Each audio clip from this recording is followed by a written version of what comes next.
Party बना करके आम आदमी को अपने साथ जोड़ने का प्रोग्राम चलाया। आम आदमी तो जुड़ गया, दो प्रदेशों के अंदर सरकार बन गई, लेकिन खुद उस पार्टी का नेता खास बन गया, उस पार्टी का नेता अमीर बन गया। अब आम को गरीब को उससे मिल नहीं सकते हैं। तो तमाम पार्टियां, जितनी भी पार्टियां आज तक सरकार बनाई और देश और प्रदेश में काम कर रही है, वो अमीरों की पार्टियां हैं, क्योंकि उनको चलाने वाले लोग अमीर हैं। और तो और उन पार्टियों से चुनाव लड़ने वाले लोग अमीर होते हैं। आप लोगों ने देखा होगा कि जनता की राय नहीं की जाती, अमीर जातों को टिकट देकर के जनता के बीच में भेजा जाता है। और कितने दिन पहले भेजा जाता है?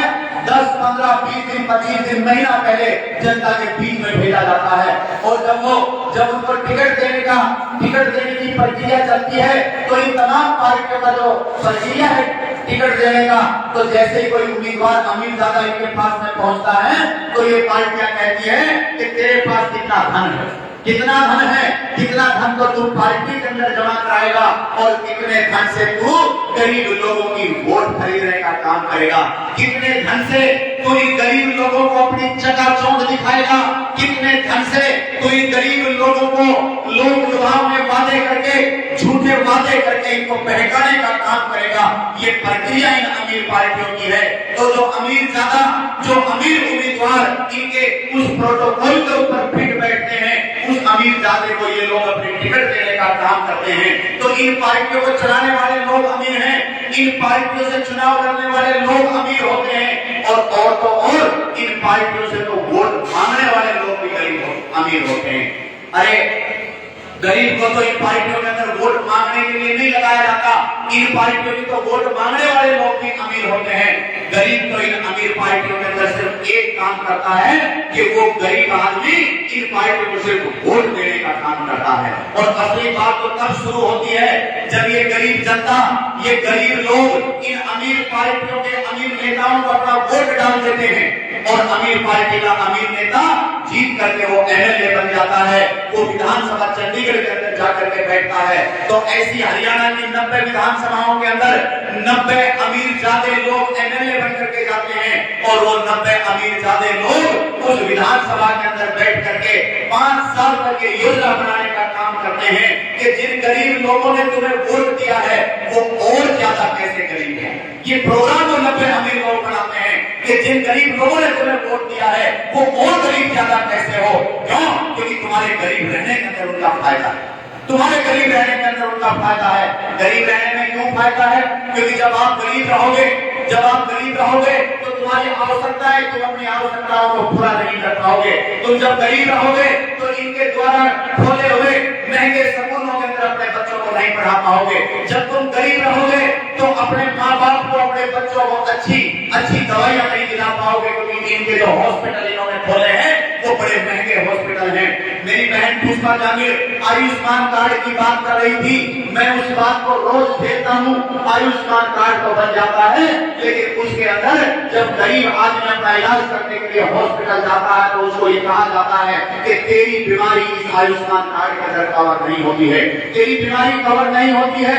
और अगर कवर भी हो जाए तो उस महंगे हॉस्पिटल के अंदर अगर उसका ऑपरेशन, उसका इलाज हो जाए तो 5-7 दिन के अंदर जब वो एडमिट रहता है उस कार्ड की लिमिट खत्म हो जाती है, और चौथे दिन 5वें दिन वो हॉस्पिटल फिर भारी भरकम उससे कीमत वसूल करने का काम करता है। तो मेरे बुजुर्गों, नौजवान साथियों, अमीर पार्टियां, अमीर नेता चाहते हैं कि जनता गरीब रहे, तुम्हारे गरीब रहने में उसका फायदा है। तो यही बात जो मैंने शुरुआत में कही थी कि जैसे कुत्ते का स्वभाव, एक पागल कुत्ते का स्वभाव काटना होता है, इसी तरह अमीर पार्टियां तुम लोगों को कभी भी अमीर बना करके खुश नहीं है, वो आप लोगों को गरीबी बना करके रखना चाहती है। ये उनका स्वभाव है, ये उनका स्वभाव है। अब कमी उनकी नहीं है, कमी इन पार्टियों की नहीं है। अगर हम रात दिन बैठ करके इनका विरोध करते रहेंगे, अगर हम रात दिन बैठ करके इनकी कमियां गिनवाते रहेंगे, अरे कमियां हमें यहाँ से गिनवाने की जरूरत नहीं है। आज आप YouTube पे चले जाओ, आज आप किसी सोशल मीडिया पे चले जाओ, अगर कांग्रेस के नेता को सुनोगे, अगर कांग्रेस के नेता को सुनोगे, चाहे वो कितना बड़ा नेता है, चाहे वो कांग्रेस का कितना छोटा नेता है, आप भूपेंद्र सिंह हुड्डा को सुनोगे तो वो भारतीय जनता पार्टी के नेताओं की बुराई करता हुआ मिलेगा, वो उनके काले चिट्ठे खोलता हुआ मिलेगा, वो मनोहर लाल खट्टर हरियाणा के मुख्यमंत्री का काला चिट्ठा खोलते हुए मिलेगा। अगर आप बीजेपी के नेताओं के पास जाओगे तो कांग्रेस के नेताओं के काले चिट्ठे खोलते हुए अगर आप ओम प्रकाश चौटाला और दुष्यंत उसकी अभय चौटाला की बात सुनोगे तो वो दुष्यंत चौटाला को चोर और डाकू कहता हुआ आप लोगों को दिखेगा। वो कितने घोटाले घपले कर रहा है ये अभय चौटाला की जुबानी आप सुन सकते हैं। अगर आप दुष्यंत चौटाला और उसके छोटे भाई दुष्यंत चौटाला को सोशल मीडिया पे सुनेंगे तो वो अभय चौटाला की बुराई करते हुए मिलेंगे। तो हमें यहाँ पर उनका विरोध और उनकी बुराई करने का अपना समय नहीं गंवाना है, क्योंकि बुराइयां तो वो लोग आपस में ही एक दूसरे की करते हुए नजर आ रहे हैं। तो आप लोगों को ये बात समझ करके यहाँ जरूरी है जाना कि उनका स्वभाव है कि जनता गरीब रहे, लेकिन अब सोचना गरीब जनता को है, ये सोचना हमें है, उनको नहीं सोचना, क्योंकि उनका तो स्वभाव है कि तुम तो गरीब रहो ताकि तुम्हारा कंपटीशन उनके साथ में ना रहो।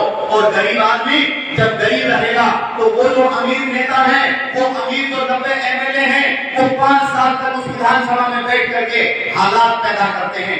ऐसे हालात पैदा करते हैं, वो महंगाई बढ़ाते हैं ताकि तुम दिल मरते रहो, वो शिक्षा को महंगा करते हैं ताकि तुम अपने बच्चों को ना पढ़ा सको, वो सरकारी रोजगार खत्म करते हैं ताकि तुम प्राइवेटाइजेशन में जाकर के नौकर और मालिक की शैली के अंदर जिंदे रहो।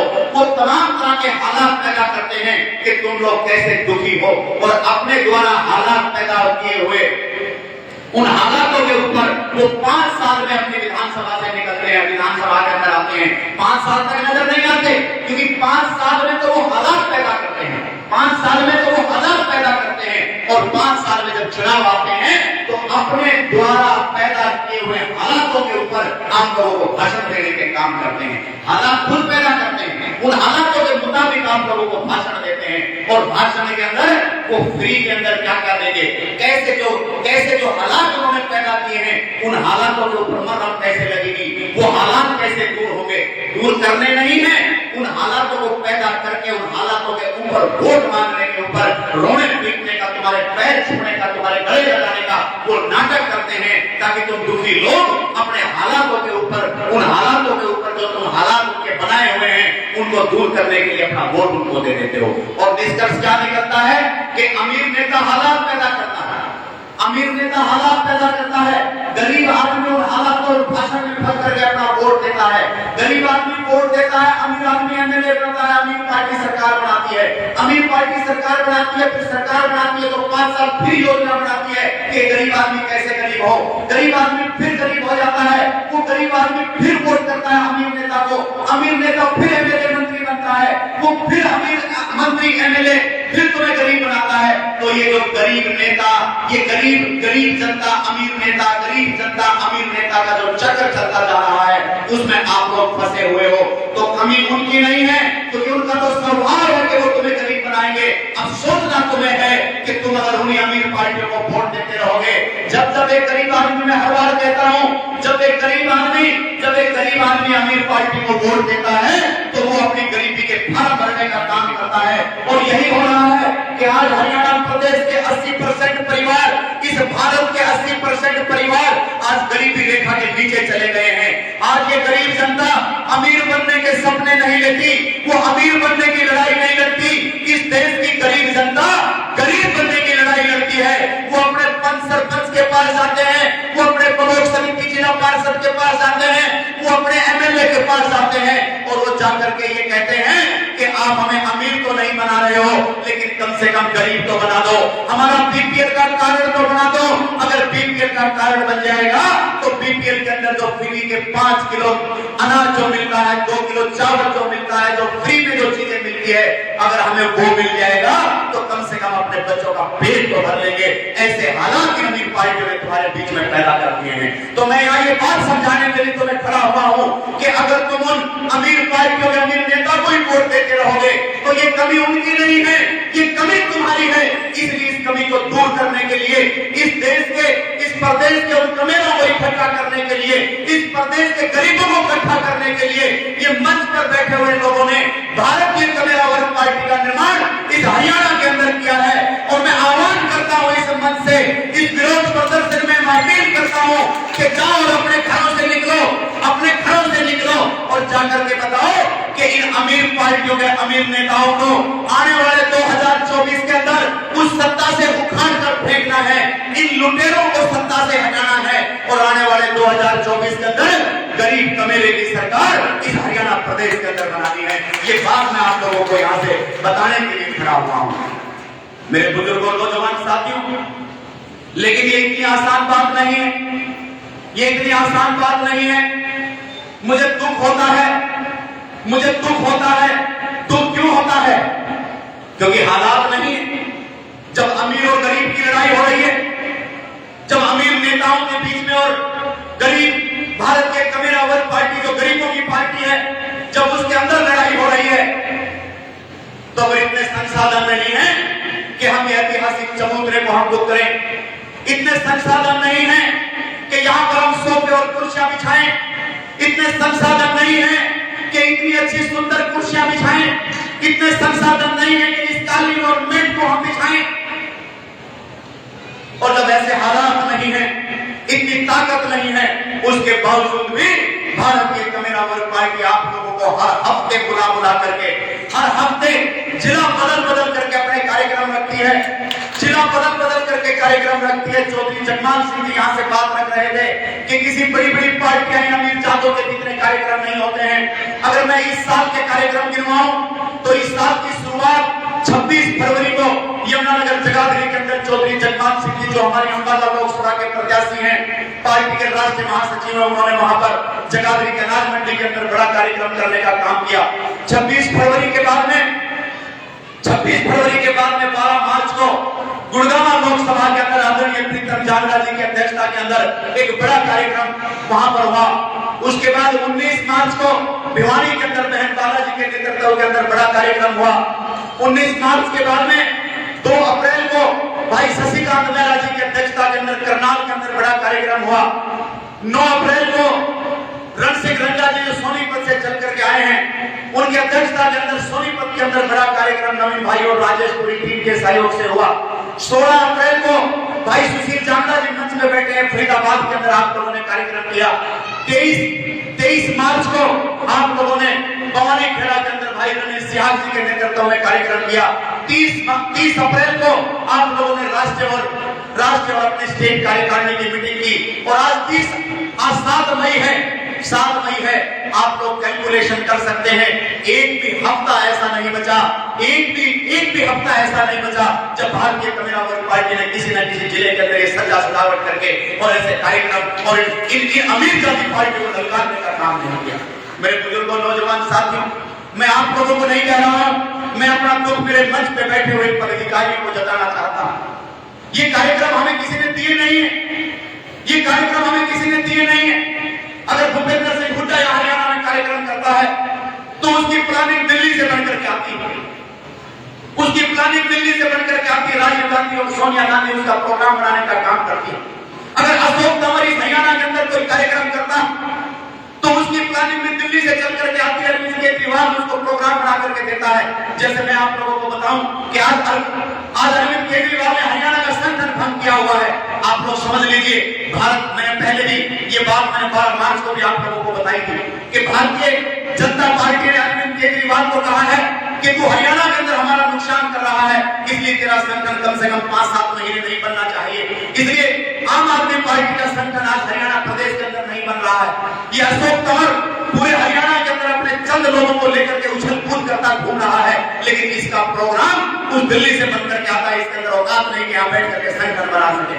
तो ऐसे लोगों को जिनके प्रोग्राम दिल्ली से बनकर के आते हैं, उनके पीछे खड़ा होने का कोई फायदा नहीं है, उनके पीछे आप लोगों को नहीं खड़ा होना चाहिए।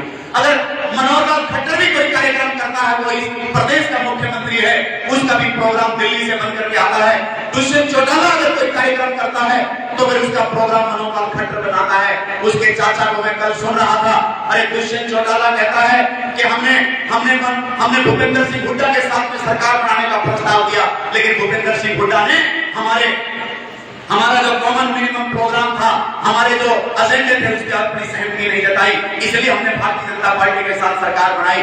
दुष्यंत चौटाला 5100 रुपए पेंशन की बात करता है, लेकिन मनोहर लाल खट्टर पिछले हफ्ते कहता है कि जननायक जनता पार्टी का उनके एजेंडों से सरकार का कोई लेना देना नहीं है, हम किसी भी कीमत पर 5100 रुपए पेंशन नहीं करना चाहते। तो पहली बात तो मैं आप लोगों को कहना चाहता हूं कि जाओ और प्रचार करो कि भारतीय कमेरा वर्ग पार्टी की सरकार 2024 में बन रही है और बुजुर्गों को 10,000 रुपया पेंशन देने का वादा आज भारतीय कम्युनिस्ट पार्टी करती है। और भारतीय कम्युनिस्ट पार्टी को किसी से पूछने की जरूरत नहीं है, क्योंकि भारतीय कम्युनिस्ट पार्टी का प्रोग्राम दिल्ली से बन करके नहीं आता। भारतीय कम्युनिस्ट पार्टी का प्रोग्राम भारतीय कम्युनिस्ट पार्टी के पदाधिकारी बैठ करके बनाते हैं। मेरे बुजुर्गों, नौजवान साथियों, और मैं दुष्यंत चौटाला को भी ये कहना चाहता हूं कि अगर थोड़ी बहुत शर्म बची है तो फिर इस्तीफा दे। जब तेरी बात सरकार में नहीं मानी जा रही है तो फिर तू काहे का डिप्टी सीएम है। और उनके लोगों से भी मैं अपील करता हूं कि ऐसे कमजोर लोगों को छोड़ करके अब भारतीय कम्युनिस्ट पार्टी तुम्हारे लिए असली जगह है, वहां पर आने का काम करें। मेरे बुजुर्गों, नौजवान साथियों, भारतीय कम्युनिस्ट पार्टी को कार्यक्रम कोई देता नहीं है और हमें पता है कि हमारे पास संसाधन कम है, लेकिन फिर भी हमने एक हफ्ते का गैप अपने कार्यक्रमों में रखा है। ये जानबूझ करके रखा है क्योंकि हमारे पास समय कम है और काम ज्यादा है। तो मैं मंच पर बैठे अपने पदाधिकारियों को कहना चाहता हूं, मैं मंच पे बैठे अपने पदाधिकारियों को कहना चाहता हूं कि ताकत लगाओ, थोड़ा मजबूत हो जाओ, थोड़ा सा और हिम्मत पैदा करो। मैंने अभी 30 तारीख को आदरणीय बहन जी पुष्पा जानी के अध्यक्षता के अंदर मीटिंग की, रोहतक में सभी पदाधिकारी चल करके आए। हमने संगठन की बात की, हमने आप लोगों को परफॉर्मा दिए हैं, हमने आप लोगों को परफॉर्मा दिए हैं और उसके अंदर 30 पॉइंट परफॉर्मा हमने आपको दिए हैं। तो मैं अपने संगठन के तमाम नेताओं से ये बात मैं इनको फोन के ऊपर भी कह सकता हूं, ये बात मैं जब इनके क्षेत्र में जाकर भी कह सकता हूं, लेकिन मैं आप लोगों के सामने ये बताना चाहता हूं क्योंकि 30 अप्रैल को आप लोग मौजूद नहीं है, मंच पर बैठे हुए लोग भी मौजूद थे। तो मैं आप लोगों को ये बताना चाहता हूं कि 30 पॉइंट परफॉर्मा हमने 30 तारीख को अपने पदाधिकारियों को दिया है और एक हफ्ते का टाइम था, एक हफ्ता बीत गया है, एक भी परफॉर्मा आप लोगों की तरफ से नहीं आया। तो मैं आप लोगों से निवेदन करता हूं कि ये जो लोग आप लोगों के सामने बैठे हैं, बड़ी बड़ी पार्टियां इनको लोग लुभावने वादे करती हैं और ये वहां पर भी जा सकते हैं, लेकिन ये उनसे छक चुके हैं, इनका मुंह उनसे भंग हो गया है। बड़ी उम्मीद से आप लोगों के बीच में चल करके आते हैं, तो आप लोगों का फर्ज बनता है कि पार्टी संगठन का जो काम आप लोगों को दिया गया है उस काम को बेहतर तरीके से करें। तो 30 सदस्यीय पॉइंट जो आप लोगों को 30 पॉइंट जो परफॉर्मा आप लोगों को दिया है, तो आप एक हफ्ते के अंदर भर करके पार्टी के कार्यालय के अंदर जमा कराने का काम करोगे, संगठन का काम तेजी से करोगे, क्योंकि विधानसभा तक आप लोगों ने संगठन बनाया है। अब जैसा कि हम हर बार कहते हैं कि भारतीय कम्युनिस्ट पार्टी ने 10 जोन के अंदर इस हरियाणा प्रदेश को बांटा है, एक लोकसभा का और एक जोन बनाया है। तो उस लोकसभा के इंचार्ज भी हमने 30 तारीख को नियुक्त किए हैं। तो मेरा उन इंचार्ज साहिबान से भी मेरा निवेदन है कि लोकसभा जोन का परफॉर्मा जो हमने आप लोगों को दिया है, जिसके अंदर आप लोगों ने बूथ और सेक्टर तक की अपनी समीक्षा उसमें करनी है, बूथ और सेक्टर तक का संगठन उसके अंदर दर्ज कराना है। तो इस महीने का आप लोगों के बीच में समय है, उस जोन के परफॉर्मा को भी आप बहुत जल्द भर करके पार्टी कार्यालय के अंदर जमा कराएंगे, क्योंकि अगर आप लोग काम नहीं करेंगे तो वो जो ताकतवर लोग हैं वो बहुत स्पीड से आप लोगों से काम करते हैं, वो धन के बलबूते पर काम करते हैं, लेकिन आप लोग अपने हौसले के बलबूते ये काम जरूर करेंगे, ऐसी आशा और उम्मीद भी मैं आप लोगों से करता हूं। तो मेरे बुजुर्गों, नौजवान साथियों, आप लोगों को भी जब हमारे पदाधिकारी फील्ड में आएंगे तो आप लोगों को उनका साथ देना पड़ेगा। साथ देंगे कि नहीं देंगे, एक बार हाथ खड़ा करके बताओ भाई। तो मैं मंच पे बैठे मेरे पदाधिकारियों से मैं निवेदन करता हूं कि सामने बैठे मेरे तमाम कार्यकर्ता, एक कार्यकर्ता आप लोगों का सम्मान करने के लिए वो अपने गली मोहल्ले में खड़े हुए नजर आएंगे, लेकिन आप जाकर के उनके बीच में हाजिरी दर्ज कराएं। जातिगत जनगणना की बात हो रही है, मैंने 12 मार्च की जो पटौदी के अंदर रैली थी उसके अंदर इस बात की घोषणा की थी कि आप भारतीय कम्युनिस्ट पार्टी की सरकार बनाएं। मेरे पदाधिकारी साथी अपने फील्ड में चल करके जाएं, उनको जाने की देर है, वर्कर उसके साथ जुड़ना चाहता है क्योंकि तमाम अमीर पार्टियों से उनका मोह भंग हो गया है। मैंने 12 मार्च की उस रैली के अंदर कहा था कि भारतीय कम्युनिस्ट पार्टी की सरकार अक्टूबर-नवंबर 2024 के अंदर बनेगी, अक्टूबर-नवंबर 2024 के अंदर भारतीय कम्युनिस्ट पार्टी की सरकार बनेगी और 1 फरवरी 2025 से इस हरियाणा प्रदेश के अंदर जातिगत जनगणना कराने का काम भारतीय कम्युनिस्ट पार्टी से करेगी। कोई भी पार्टी आज तारीख नहीं बता सकती, चाहे बीजेपी हो, कांग्रेस हो। तो मैं अपने तमाम बैकवर्ड भाइयों से कहना चाहता हूं, और मेरी बहन पुष्पा जानी यहाँ से बात कर रही थी कि नीतीश कुमार जो बैकवर्ड समाज से आता है और बिहार का मुख्यमंत्री है, अरे एक मुख्यमंत्री होकर के जब जातिगत जनगणना नहीं करा सकता, वो क्यों नहीं करा सकता? क्योंकि उसकी वजह है, क्योंकि चाहे तो बैकवर्ड का नेता हो, चाहे शेड्यूल कास्ट का नेता हो, जो अमीर हो गया है, जो इन अमीर जाति पार्टियों के साथ कई बार सरकार बना चुका है, वो उनके एजेंडे में काम करता है, वो उनके दबाव में काम करता है। नीतीश की भी फाइल तैयार है, लालू पहले से जेल में बैठा है, मायावती की फाइल तैयार है, इधर दुष्यंत की फाइल तैयार है, ओम प्रकाश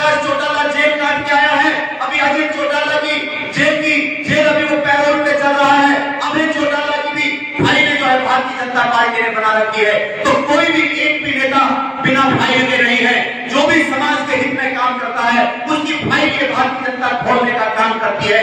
तो जिनकी फाइल तैयार है, ऐसे नेताओं के साथ आप लोगों को नहीं जाना। जिनकी फाइल नहीं है, जो आप लोगों का काम करने के लिए लालायित है, आप लोग भारतीय कम्युनिस्ट वर्ग पार्टी से जुड़ो।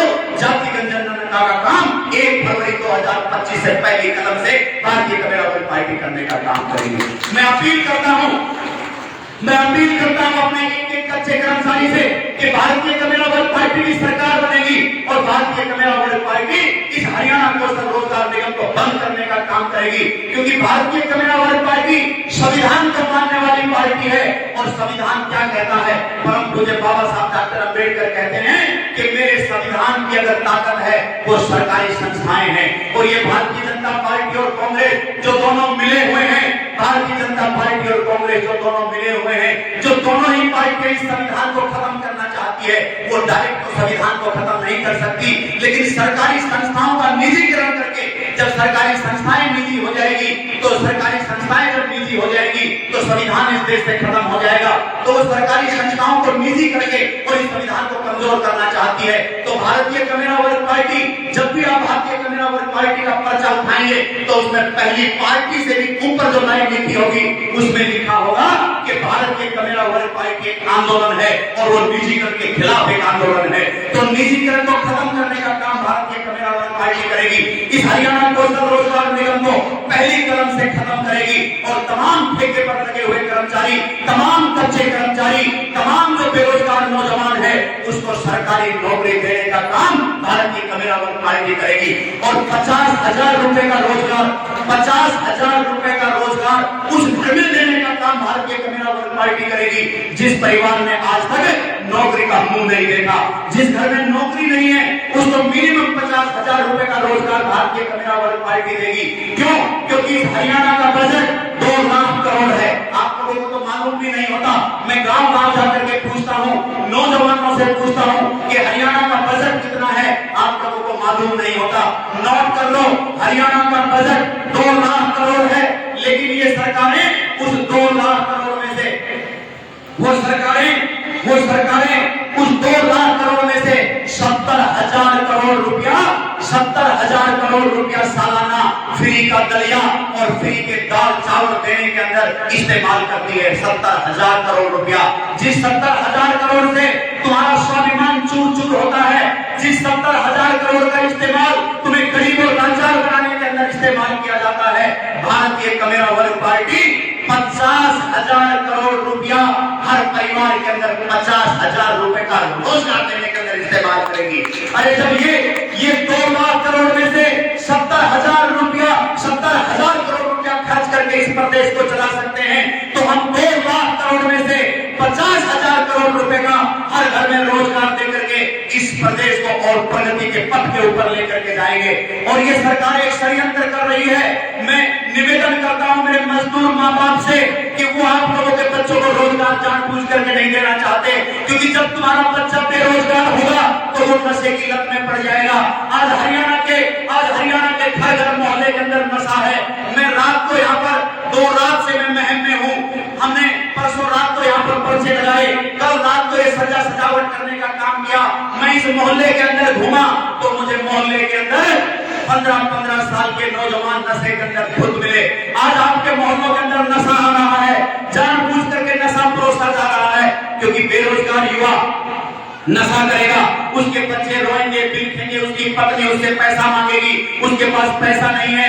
बेरोजगार नौजवान के माँ बाप बीमार हो जाएंगे, उस बेरोजगार नौजवान के पास अपने माँ बाप का इलाज कराने के लिए पैसा नहीं है, और वो चिंतित होकर के नशा करने का काम करेगा। और सरकारें नशा परोस रही है, और जब वो नशा करेगा तो फिर वो अपराध करने का काम करेगा। ये बेरोजगारी, नशा और अपराध तीनों का बहुत गहरा नाता है। इसीलिए आज हरियाणा बेरोजगारी के अंदर नंबर 1 है, आज हरियाणा नशे में नंबर 1 है, तो उसके साथ साथ आज हरियाणा अपराध के अंदर भी नंबर 1 है। तुम्हारे बच्चे नशेड़ी बनेंगे, तुम्हारे बच्चे बेरोजगार रहेंगे, तुम्हारे बच्चे अपराध करेंगे। अरे ये सर्वे तो इन कांग्रेस वालों ने करके दे दिया है कि आज इस देश की सरकार ये कह रही है, आज इस देश का विपक्ष कह रहा है कि इस देश की जेलों के अंदर इन गरीब शेड्यूल कास्ट और बैकवर्ड के बच्चे पड़े हुए हैं। जाकर के उसका सर्वे इन्होंने कराया है, तो तुम्हारे बच्चों से जेलें भरी हुई हैं,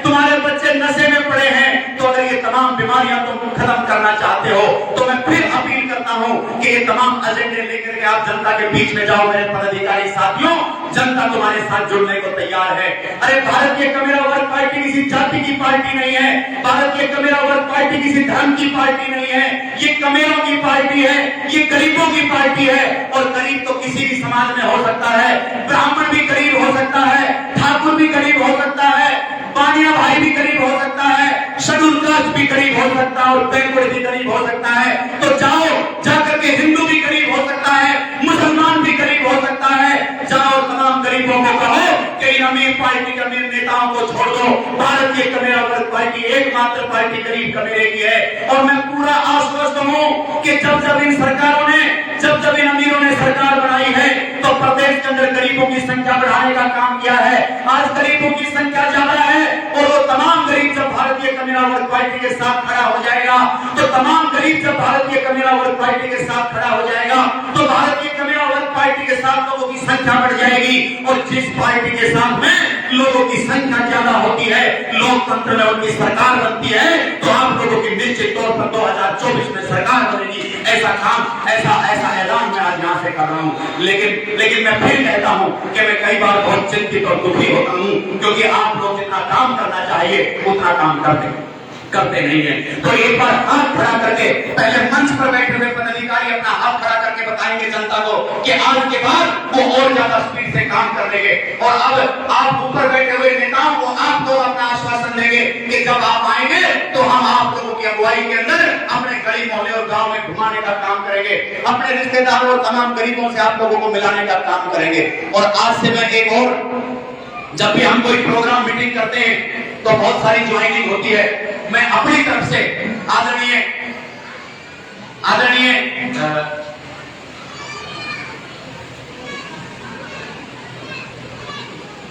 सत्यनारायण जी, मैं अभी आप करेंगे पूरा सत्यनारायण जी जांगड़ा साहब जो रास्ते के अंदर चुनाव लड़े, इन्होंने एक ही चुनाव चिन्ह के ऊपर, एक ही चुनाव चिन्ह पर पूरे भारत के अंदर चुनाव लड़ने का काम किया। तो वो भारतीय कमेरा वर्ग पार्टी के प्रधानमंत्री, उस मोदी के प्रधानमंत्री से भी ज्यादा ताकतवर है। आज वो भारतीय कमेरा वर्ग पार्टी के मंच पर आए हैं। मैं पार्टी की तरफ से एक राष्ट्रीय संयोजक होने के नाते उनका दिल की गहराइयों से धन्यवाद और स्वागत करता हूं। और उम्मीद करता हूं कि अगर वो पूरे भारत में गए हैं तो उन्होंने भारत के अंदर जाकर के इस गरीब समाज के हालात भी देखे होंगे। और अगर गरीब समाज के हालात देखे हैं तो उनकी पीड़ा भी उन्होंने महसूस की होगी। ये भारतीय कमेरा वर्ग पार्टी उस पीड़ा और दर्द पर खड़ी हुई पार्टी है। तो अगर आपके अंदर पीड़ा और दर्द है तो हम आपका सम्मान में कोई कमी नहीं छोड़ेंगे, लेकिन आप इस पार्टी को आगे बढ़ा करके सत्ता में ले जाने में कोई और कसर नहीं छोड़ेंगे, ऐसी उम्मीद मैं आपसे करता हूं।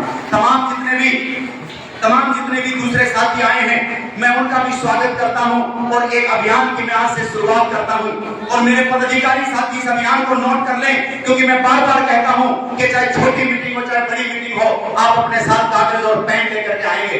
आज से हम एक अभियान की शुरुआत कर रहे हैं जो 15 मई से शुरू होगा। 15 मई से अभियान शुरू हो जाएगा, क्योंकि आज 7 मई है। 8 दिन के अंदर हम ऐसे पर्चे बनाने का काम करेंगे। पार्टी ऐसे पर्चे बनाने का काम करेगी। आप सब तमाम साथियों से सुझाव मांगे जाएंगे। गरीब जनता के हालात तो कैसे बिगड़े हुए हैं उनके सुझाव मांगे जाएंगे और वो एक बात उस पर्चे के अंदर लिखी जाएगी। और करीब 10 लाख पर्चे भारतीय कमेरा वर्ग पार्टी बनाने का काम करेगी। 10 लाख पर्चे कहां जाएंगे? 10 लाख पर्चों को 1 महीने के अंदर 15 मई से लेकर के और 15 जून तक के इस अभियान के अंदर हमने जाकर के लोगों के हाथ में पकड़ाने हैं। अभियान का नाम नोट कर लो। अभियान का नाम है बस स्टैंड बस यात्री जोड़ो अभियान। बस स्टैंड बस यात्री जोड़ो अभियान भारतीय कमेरा वर्ग पार्टी आज लॉन्च कर रही है। इस अभियान के अंदर करना क्या है? इस अभियान के अंदर पार्टी का प्रत्येक पदाधिकारी अपना एक रूट डिसाइड करेगा। 100 किलोमीटर का एक रूट डिसाइड करेगा और वहां पर इस अभियान को अंजाम देने का काम करेगा। जैसे फॉर एग्जांपल डॉक्टर महेश अगर रोहतक से लेकर के रेवाड़ी तक का रूट डिसाइड करता है तो सुबह अपने पर्चों को लेकर के जाएगा। पिट्ठू बैग अपनी पीठ पर टांगेगा। जैसे हमारे सुंदर जांगड़ा जी अपने पीठ के ऊपर पिट्ठू बैग हमेशा टांग करके रखते हैं। उस पिट्ठू बैग बजे 10 बजे पहुंचेगा और बस स्टैंड पर जितने भी यात्री होंगे उनको पर्चे बांटने का काम करेगा। एजेंडा पार्टी का उस पर्चे पे लिखा होगा और नीचे नीचे लिखा होगा कि अगर आप उपरोक्त एजेंडे से सहमत हैं तो नीचे दिए हुए नंबरों पर आप हमें कॉल करेंगे, नीचे दिए हुए नंबरों पर आप हमें संपर्क करने का काम करेंगे, संपर्क सूत्र के नंबर दिए जाएंगे। उससे क्या होगा कि रोहतक बस स्टैंड के ऊपर जितने भी वहां पर यात्री होंगे उन यात्रियों के हाथ में पर्चा जाएगा, वो यात्री उस पर्चे को पढ़ेंगे। फिर मैं एक बस में बैठूंगा जो झज्जर जाएगी, झज्जर वाली बस में बैठूंगा और वहां बस में जो यात्री बैठे हैं उनको अपने पर्चे देने का काम करूंगा। किसी से बात नहीं करनी, कोई भाषण नहीं देना, बस में बैठे हुए यात्रियों को अपना पर्चा देना है। और जब बस चलेगी तो जाकर के फिर आपको, और ऐसा अभियान आप रेल के अंदर भी जाकर के कर सकते हैं, रेल में भी कर सकते हैं। मैं रोहतक से बैठूंगा, बस के अंदर जो यात्री होंगे उनको पर्चा देने का काम करूंगा और दीघल के अंदर जाकर के उतर जाऊंगा, दीघल में उतर जाऊंगा और दीघल के बस स्टैंड के ऊपर भी दुकानों के अंदर पर्चे बांटने का काम करूंगा। 10-15 मिनट तक पर्चे बांटूंगा, फिर कोई दूसरी बस आएगी उस बस में बैठने का काम करूंगा, दीघल से उस बस में बैठूंगा, उस बस के अंदर जितने यात्री होंगे उनको पर्चे बांटने का काम करूंगा। फिर जाकर के मैं झज्जर उतर जाऊंगा, झज्जर उतर करके झज्जर बस स्टैंड के ऊपर जो यात्री और दुकानदार है उनको पर्चे देने का काम करूंगा। 15-20 मिनट में फिर बस आ जाएगी जो रेवाड़ी जाएगी, उस रेवाड़ी की बस में बैठूंगा और बस के यात्रियों को पर्चे बांटने का काम करूंगा। फिर जाकर के मैं माछरोली उतर जाऊंगा, माछरोली के बस अड्डे पर भी पर्चे बांटने का काम करूंगा। जब तक पर्चे बांटूंगा अगली बस आ जाएगी, माछरोली से बस में बैठूंगा और गुरावड़ा जाकर के उतर जाऊंगा, गुरावड़ा के बस स्टैंड पर फिर पर्चे बांटने का काम करूंगा। और जब तक बस आएगी तो गुरावड़ा से फिर दूसरी बस पकड़ूंगा और उनके बस यात्रियों को पर्चे बांटूंगा और फिर जाकर के बीकानेर उतर जाऊंगा, बीकानेर के बस स्टैंड पर पर्चे बांटूंगा, बीकानेर में दूसरी बस आएगी उसमें चढ़ूंगा और रेवाड़ी तक जाऊंगा और रेवाड़ी के बस स्टैंड पे पर्चे बांटूंगा, फिर रेवाड़ी से वापस आऊंगा।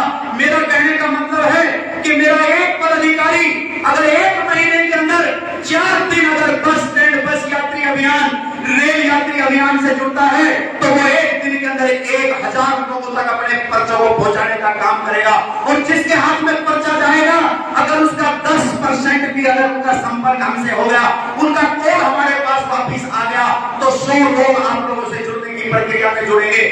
एक यात्रा में अगर 1000 आदमी आपके संपर्क में आते हैं तो 4 यात्राओं में 1 महीने के अंदर 4000 यात्री आप लोगों के संपर्क में आते हैं। वो किसी भी मजहब समाज और धर्म के हो सकते हैं।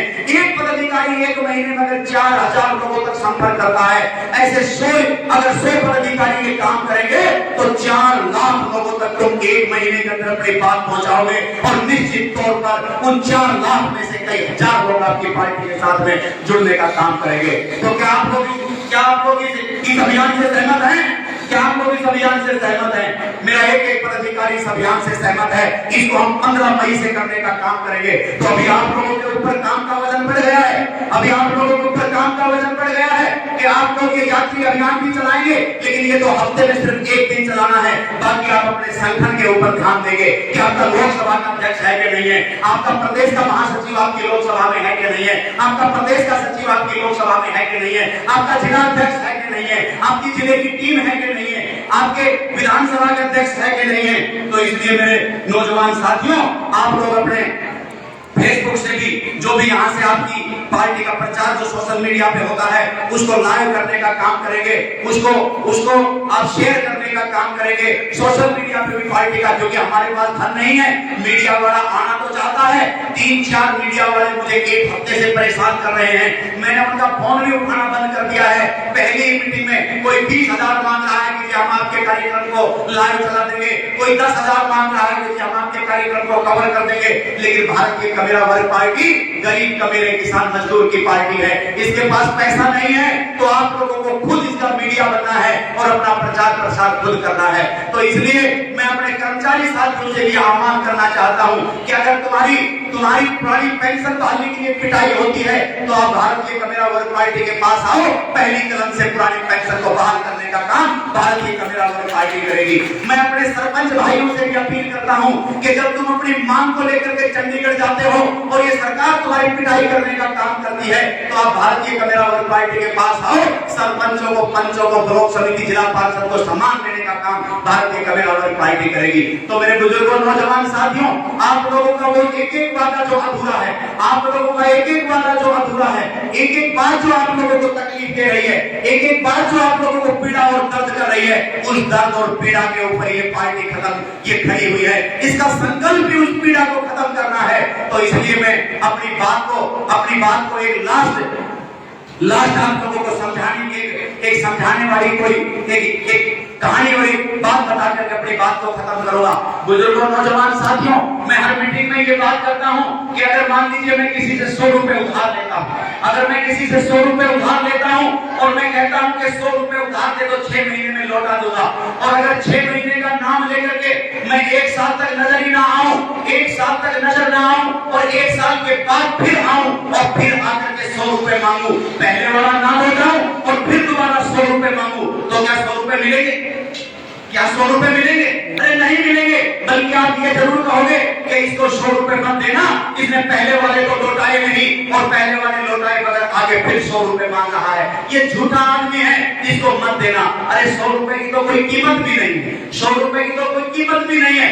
जो 100 रुपए जिसकी कीमत नहीं है, वो 100 रुपए ना लौटाने की एवज में जब दोबारा 100 रुपए नहीं मिल रहे हैं, अरे तो जो कई बार तुम्हारी कीमती वोट लेकर के चले गए, कई बार ये बीजेपी कांग्रेस तुम्हारी कीमती वोट लेकर के चली गई, कई बार ये चाचा भतीजा चौटाला तुम्हारी वोट लेकर के चले गए, कई बार ये बहुजन समाज पार्टी और आम आदमी पार्टी वाले तुम्हारी वोट लेकर के चले गए, और किसी ने तो सरकार नहीं बनाई और किसी ने सरकार बनाई तो झूठ बोल करके एक भी वादा पूरा नहीं किया। तो जो 100 रुपए पे जब 100 रुपए नहीं मिलते, तो जिन्होंने तुम्हारी वोट कीमती वोट लिया अपना एक भी वादा पूरा नहीं किया, क्या वो दोबारा वोट लेने का अधिकारी है? क्या वो दोबारा वोट लेने का अधिकारी है? अरे अगर वो दोबारा वोट लेने का अधिकारी नहीं है, तो बस अब एकमात्र पार्टी है जो तुम्हारी वोट लेने की अधिकारी है, उसका नाम क्या है? उसका नाम भारतीय कमेरा वर्ग पार्टी है। तो मेरे बुजुर्गों, नौजवान साथियों, आप दूर दराज से चल करके आए, इस महम विधानसभा के गांव से आप चल करके आए, मैं पुणे पार्टी की तरफ से आप लोगों का दिल की गहराइयों से धन्यवाद करता हूं, और इस आशा और उम्मीद के साथ मैं अपने इस भाषण को यहाँ से खत्म करता हूं। ये 10 रुपए पार्टी को दिए हुए 10 रुपए ये कई करोड़ों के बराबर है भाई, ये 10 रुपए कई करोड़ों के बराबर है। तो अगर और भी कोई साथी अगर पार्टी को डोनेशन करना चाहता है, क्योंकि डोनेशन मैं आप लोगों को तमाम चीजें भेजता हूं। अरे भारतीय जनता पार्टी आज इस देश की नंबर 1 पार्टी है, अमीर लोगों की पार्टी है, लेकिन उसकी भी खबर आपने पढ़ी होगी, वो भी चंदा अभियान चलाते हैं, उनके करोड़ों रुपया चंदे आते हैं। जब वो देश की बड़ी अमीर पार्टियां और नरेंद्र मोदी प्रधानमंत्री 1000 रुपए बीजेपी को चंदा देकर के चंदे की शुरुआत करते हैं। तो अगर आप लोग भी ये चाहते हैं कि इस भारतीय कमेरा वर्ग पार्टी की बड़े बड़े अमीर जातों से लड़ाई है, बड़े बड़े अमीर जातों से लड़ाई है, और ये लड़ाई ना रुके, ये लड़ाई इसी हौसले से लड़ी जाए, तो फिर आप लोग भी पार्टी को आप अपना भी चंदा दे सकते हैं। चंदे से गुरेज नहीं है, क्योंकि पार्टियां किसी एक के घर से नहीं चलती है, और भारतीय कमेरा वर्ग पार्टी किसी व्यक्ति विशेष की पार्टी नहीं है, ये किसी व्यक्ति विशेष की पार्टी नहीं है, ये तमाम गरीबों की पार्टी है। तो इसलिए बुजुर्गों, नौजवान साथियों, मैं आप सबसे अपील करना चाहता हूं कि मैंने जो बातें कही है उसको आप थोड़ी बात कही को ज्यादा समझेंगे, और इस आशा और उम्मीद से मैं अपनी वाणी को विराम देता हूं कि आप लोग आज से ही दुगनी तिगनी स्पीड से आप काम करना शुरू करेंगे, और ये तमाम जो बातें मैंने यहाँ से आप लोगों को समझाई है, अपने रिश्तेदारों को गली मोहल्ले के अंदर आप जहाँ भी बीड़ी हुक्का, आप जहाँ भी ताश खेलते हैं, कुछ भी आप लोग खाली समय में बैठते हैं, अपने फोन करके उन लोगों को जोड़ो, जितने भी नंबर आप लोगों के फोन में हैं, तो भारतीय कमेरा वर्ग पार्टी का प्रचार प्रसार करने का काम करेंगे। आप सब लोग चल करके आए, आप लोगों ने इस कार्यक्रम को सफल बनाया, आपका बहुत बहुत धन्यवाद। और जिन ताकतों के विरोध में हमने कार्यक्रम किया है, हम कुछ नारे लगाएंगे ताकि उन लुटेरों तक ये बात पहुंच सके कि ये गरीब कमेरा इकट्ठा हो रहा है, ये तुम्हें ललकारने का काम कर रहा है। तो आप में जितनी ताकत हो उतनी जोर से आप लोगों को नारे लगा करके मेरा सहयोग करना है। भारतीय जनता पार्टी मुर्दाबाद, मुर्दाबाद, मुर्दाबाद। और जो नारायण भाई का गीत पहुंचे चंडीगढ़ के अंदर, यहाँ आसपास जो बीजेपी के लोग बैठे हैं, उनके कानों के अंदर ये आवाज सुननी चाहिए। भारतीय जनता पार्टी मुर्दाबाद, मुर्दाबाद, मुर्दाबाद। भारतीय जनता पार्टी मुर्दाबाद, मुर्दाबाद, मुर्दाबाद। बीजेपी सरकार मुर्दाबाद, मुर्दाबाद, मुर्दाबाद। बीजेपी सरकार मुर्दाबाद, मुर्दाबाद, मुर्दाबाद। निकलो बाहर मकानों से, निकलो बाहर मकानों से, जंग लड़ो मैदानों से, निकलो बाहर मकानों से, जंग लड़ो मैदानों से।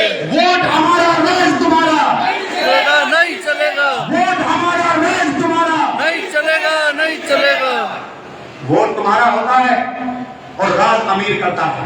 अब भारतीय कम्युनिस्ट पार्टी ने कहा है कि वोट भी हमारा होगा, वोट भी गरीब का होगा और राज भी ये गरीब करेगा।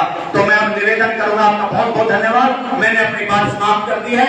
मैं अपने बहुत ही सम्मान 1100 रुपए रविंदर जी ये दिए हैं, बाकी अनाउंसमेंट की जरूरत नहीं है। आर एस गौतम जी आप भी पकड़े और भी साथी लेना चाहे तो ले सकते हैं। तो मैं अब अपने बहुत ही सम्मानित पार्टी के